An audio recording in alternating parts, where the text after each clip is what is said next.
Hello everyone. Good morning. Jai Shri Krishna. Welcome back to the class.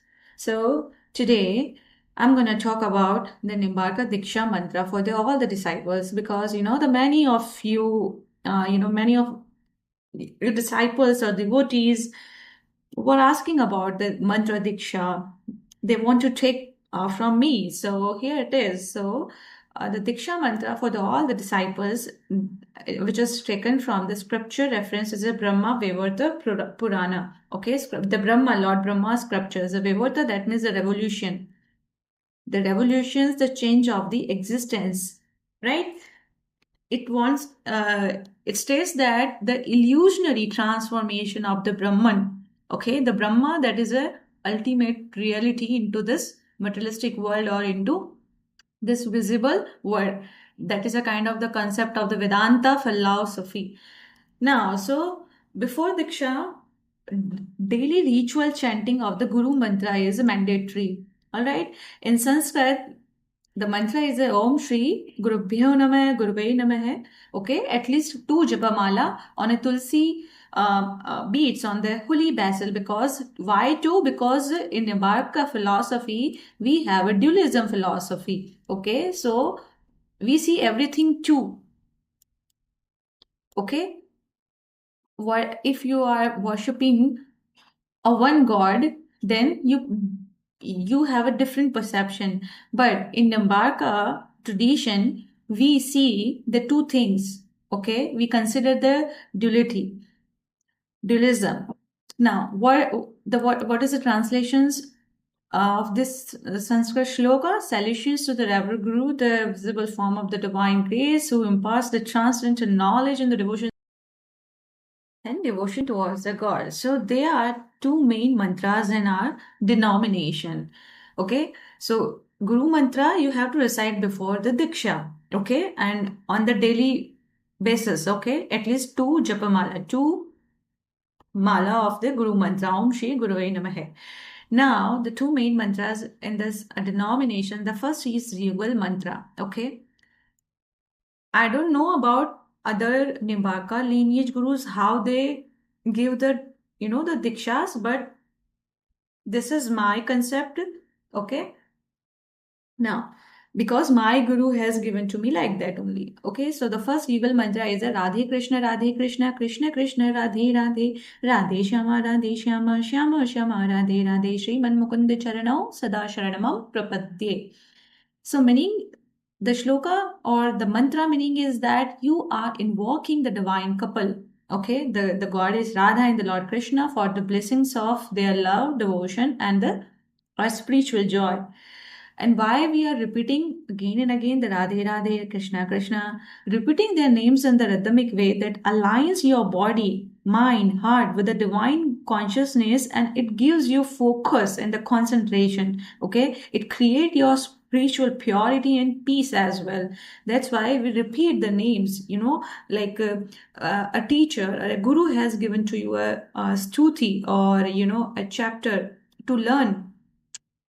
Whenever you will repeat the questions and answer, you will get the accomplishments, right? Similarly, if you will chant the mantra, then you will get the spiritual word. Okay, you will get the spiritual purity in your mind, your heart, and your body as well. All right. Okay, now the mantra combines the devotion, bhakti, the remembrance, smaranam, or shravanam, attraction to divine love. Shyama is another word for the Krishna. Krishna has various names. The Lord wants to intricate their disciples by using two names in this mantra. If you see this mantra, you will see the Krishna and the Shyama. But you will see the goddess is only one name, that is Radhe. She is not using the dual personality, but the Lord, the Krishna, is using the dual personality. Okay, sometimes he wants to be a Shyam in a black color form, sometimes he wants to be in a Krishna form, in a white color form. Okay, that's why he himself creates the racism. The goddess is not created the racism. Now, that the Lord has a dual name, but the goddess also doesn't have a duality concept. The philosophical result gives the of the Nimbarka philosophy, the dualism and the non-dualism. Okay, now it's depend on person to person how they take this philosophical theory. Now, use in the daily rituals as per your discipline. You can do 4 times ideally, like on the morning 16 mala japa, afternoon, evening, or in a night 64 in total. Okay, so you have to change the 64 japa mala on the tulsi beads, rosary 108 beads. Okay, see, it is recommended in the Vaishnavism culture in a denomination. Now, why is it necessary? Okay, the answer is the devotion, love for Radha and Krishna's grace, now for their anugrah and the purity of your mind. Essentially, this mantra repeatedly invokes the divine couple, the Sri Radharani and the supreme energy, the nature, the prakriti, the shakti of this universe. Okay, so she is a Prakriti or the power of this universe, and Shri Krishna as a supreme enjoyer, the consciousness and soul or a Purusha. Okay, so both are eternal, right? So that's why the key doctrine comes the Prakriti Purush relationships or the dualism concept written by me, Dr. Exit of Sharma. Okay, so Nambaka Diksha mantra. Okay, I'm invoking the mantra within your right ear. So listen carefully. So here it is a Gopal mantra that is known as a Kama Bija mantra. Okay, the seed of the divine love. This is a main initiation mantra. Okay, when you will get accomplishment in the first mantra, the guru gives you a second initiation mantra. In Sanskrit, Om Shrim Klim Krishnaya Govindaye Gopijan Vallabhaye Swaha. The translation that I bow down and offer myself salutations and doing complete surrender to the Lord Shri Krishna, who is the beloved of the gopis and the embodiment of this divine love. Okay, so the deepest spiritual meaning is that the Om is the primordial sound that represent the supreme absolute reality, the Parabrahman. The source of all the existence is a Om.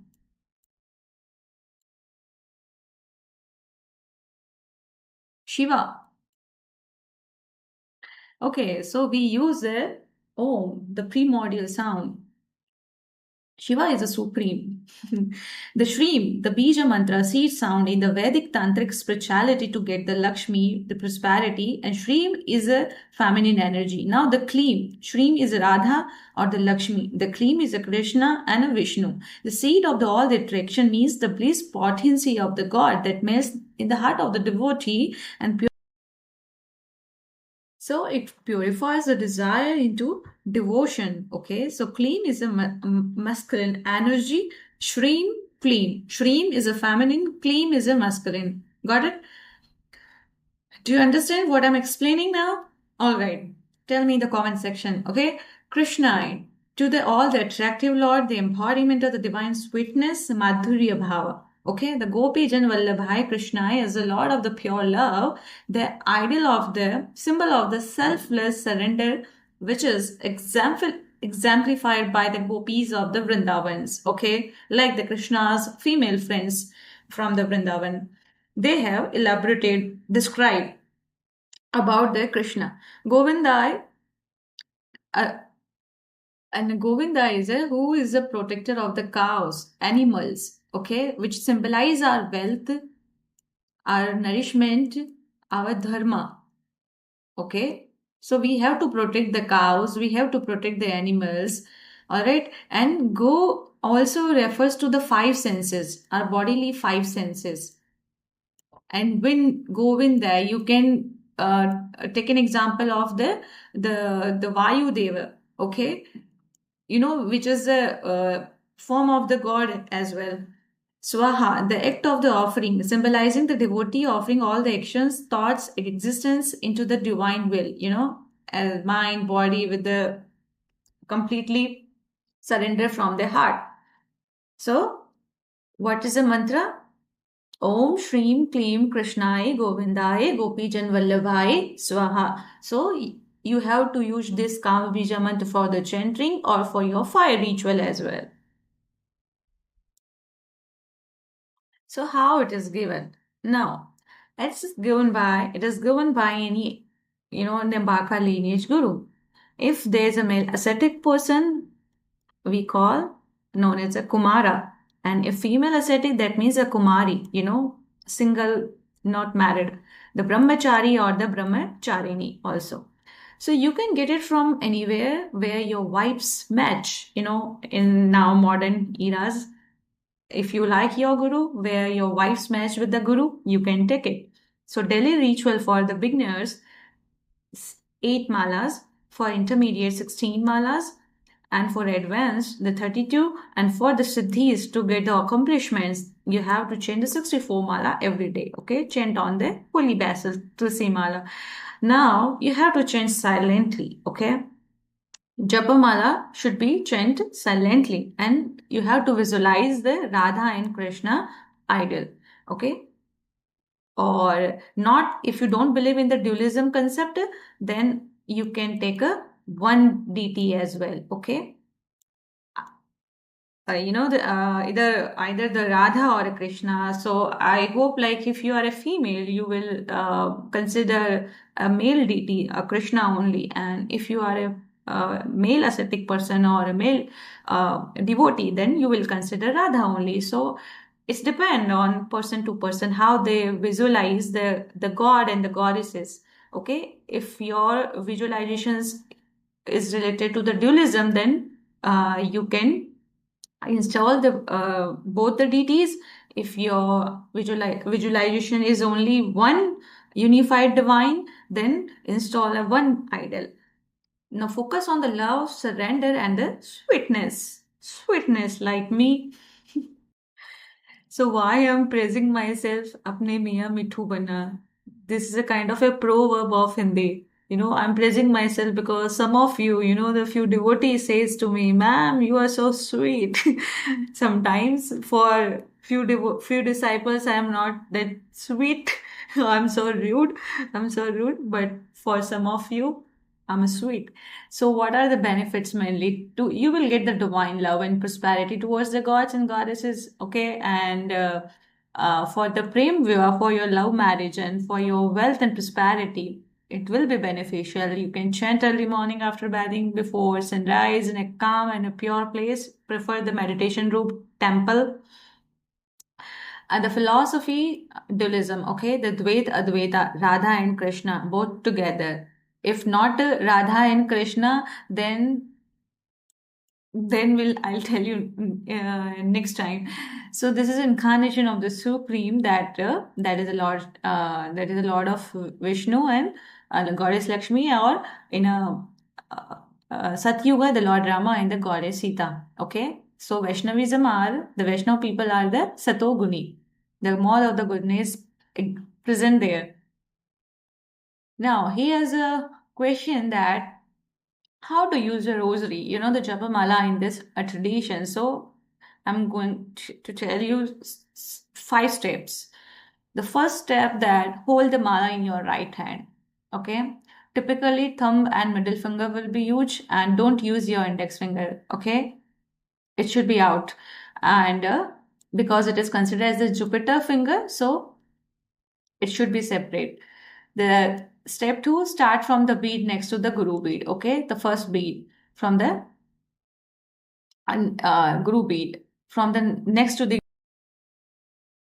so next to the guru bead. Guru bead represents the starting and ending point. Never cross it. Step 3, the respect the rosary, never use and chant while wearing the footwears or anywhere, when you are drinking alcohol and like that.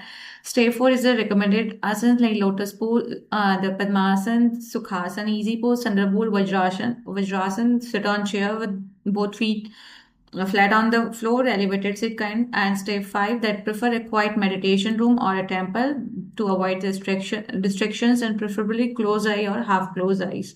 Now, Diksha without the guru doesn't give results. Yeah, it's true. You have to visit the guru's place. Okay. Some modern devotees may receive Diksha remotely due to the long distance because they are not able to visit.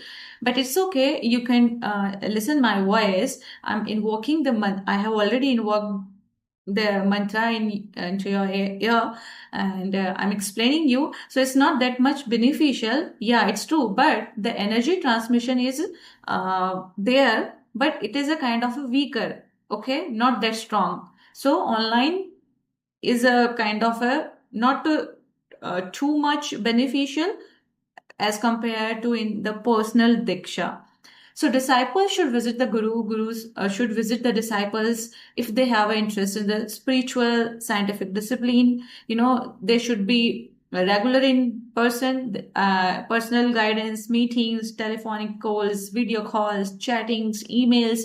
All these are recommended to strengthen the connection between the guru and shishya, the between the guru and disciple parampara or the tradition.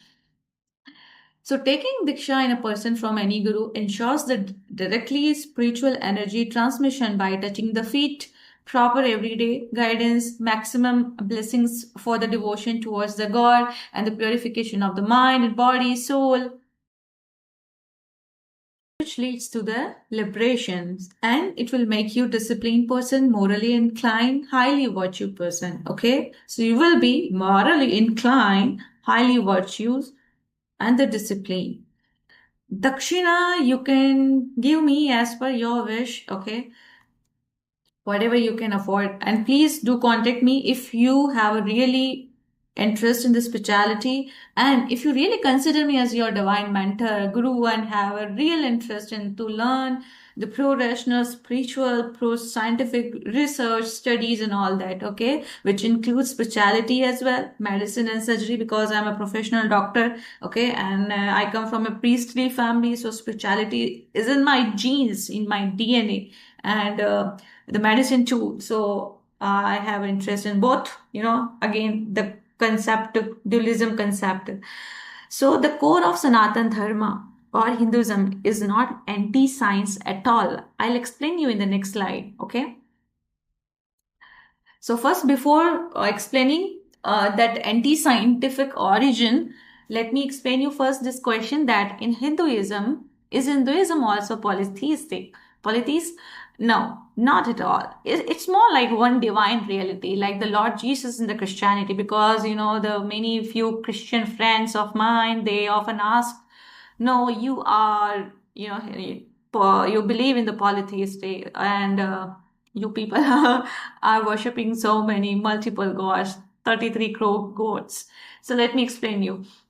Lord Krishna in Vaishnavism, okay, one God. The God is one divine, which is expressed through many forms and many denominations. Okay, you have to understand each Hindu deity is different, not as same. I'm different, you are different. So God is one divine, but he is present on this visual world in many forms, like each Hindu deity, such as the Lord Vishnu, Lord Shiva, Lord Brahma. We consider the Trinity concept, and there are three beautiful consorts of them that represents a particular aspect of the energy, the Shakti of the ultimate reality of this divine. So people who worship all the gods, they are called the supreme being, Param Brahman, Para Brahman. Okay. Vishnu disciples, Shiva disciples, and the Brahma disciples. Vishnu disciples comes in the Vaishnavism. They don't, in what is the eating style in the Vaishnavism? They don't eat non-vegetarian like meat, eggs, seafoods. They don't take the alcoholic beverages, spirits. They don't kill the animals. They like animals a lot. They are called the Satoguni, the mod of the goodness. The eating style, they like to take a simple, fresh, nourishing food, the moderate foods, dry fruits, raw fruits, salads, like that. Shiva disciples comes in the Shivism. They eat non-vegetarian food. They smoke cigarettes. They ganjas, they take drugs. They drink alcohol. They kill the animals, which we call the tamoguni, the mod of ignorance. Their eating style like overcooked, leftover, excessive food, long preserved, processed food and drinks a lot like that. So they are the Shiva disciples. Now the Brahma disciples, they come in the Brahmanism. They are mix of the both. They might eat the non-vegetarian, drink alcohol, smoke. They might not eat all these things or drink or smoke. Okay, so they are the mixed breed. Eating style, sweet, spicy, heavy, excessive, citrus fruits, like a mixed royal food, and called the Rajoguni, mode of passion. Now,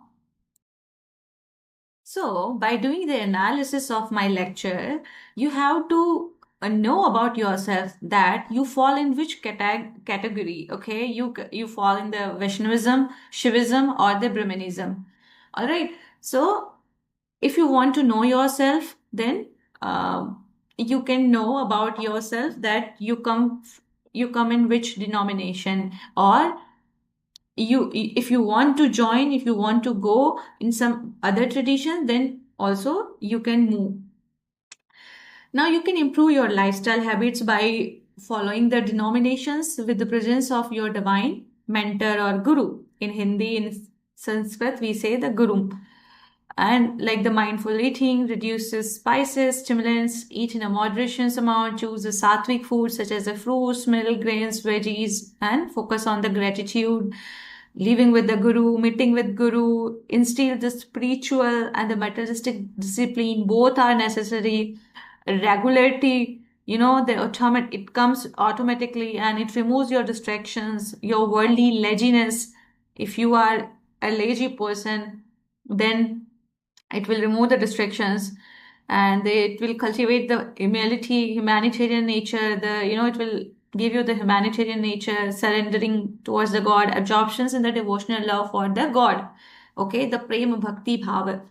So this is a answer of the is Hinduism is a polytheist or no, no, no, and you have to join, or you have to know yourself in which domination you fall. Next question is Hinduism or the Indian Sanatan Dharma as an anti-science origin, anti-science origin? So the third question of today, a Christian devotee in the morning, he asked me about that. Is a Sanatan Dharma as an anti-science origin? So here is my answer that I already sent to him, but let me repeat. Let me give you all of you that no, not at all. Indian Sanatan Dharma, which we call the Hinduism or any denomination that fall in this, not an anti-science origin. All right, we are not superstitious. We are pro-rational and proto-scientific. Okay, pro-scientific and pro-rational. But let me tell you a brief, the past history, the ancient history, that during the British colonial rule in India, Hindu practices that didn't align with the British rationalists, because Indian scholars were labeled as a superstitious or irrational for their work, and the Western scholars often dismissed the Indian knowledge system. But later, few modern Indian scholars, okay, the research scientists, doctors, preachers from particular four major Western Indian states and the one UTs, the five states you can consider, these are the Rajasthan first, the Gujarat, the Goa, and the Maharashtra. I live in the Rajasthan state. Okay, so these four states are the Western Indian states, and the one UT, the Dadra and Nagar Haveli, the Daman and Diu.